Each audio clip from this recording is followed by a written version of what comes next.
बिस्मिल्लाहिर्रहमानिर्रहीम। जी नाजरीन, इस वक्त हमारे साथ मौजूद हैं दीनी व समाजी रहनुमा जिन्होंने अपनी ज़िंदगी में बेशुमार बच्चे बच्चियों को दीनी व दुनियावी तालीम से आरास्ता किया।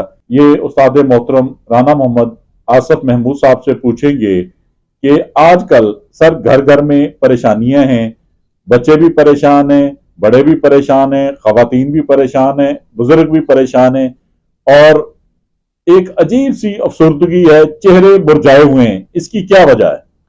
इसकी मेन वजह ये है कि हम लोग जो हैं ये दीन की दूरी की वजह से ये हमारे ऊपर परेशानियां आ रही हैं। पहले वक्त होता था कि हम सुबह फजर की नमाज अदा करते थे, उसके बाद कुरान पाक की तिलावत करते थे और दुनिया के कामों में मशगूल हो जाते थे।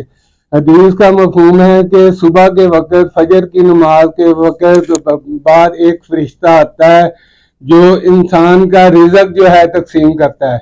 जब हम नमाज की अदायगी नहीं करेंगे तो सोए हुए होंगे, तो जो हमारे ऊपर फरिश्ता जो आया जिसने हमें रिज़्क तकसीम करना है, तो जो फरिश्ता आता है तो हम सोए होते हैं, तो उस वजह से वो हमारा रिज़्क लेके वापस हो जाता है।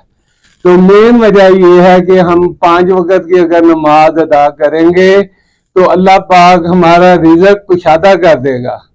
तो मेन वजह ये है कि हम दीन की दूरी की वजह से हमारे ऊपर परेशानियां आ रही हैं। जी नाज़रीन, आपने सुना, उस्ताद मोहतरम फरमा रहे हैं कि दीन इस्लाम से दूरी, नमाज का वक्त पर अदा ना करना, बिलखसूस नमाज फजर का, और घर में कुरान पाक की तिलावत ना करना हमारे लिए परेशानियों का बायस बन रहा है। अब जबकि घर में हर फर्द सुबह उठ के मोबाइल को सबसे पहले देखता है, अगर वो सबसे पहले अल्लाह ताला का शुक्र अदा करे, दुरूद पाक पढ़े, वजू करे, बाजमात नमाज अदा करे, फिर घर में कुरान पाक की तिलावत करे, तो यकीनन हम दीनी लिहाज से और दुनियावी लिहाज से भी कामयाब हो सकते हैं।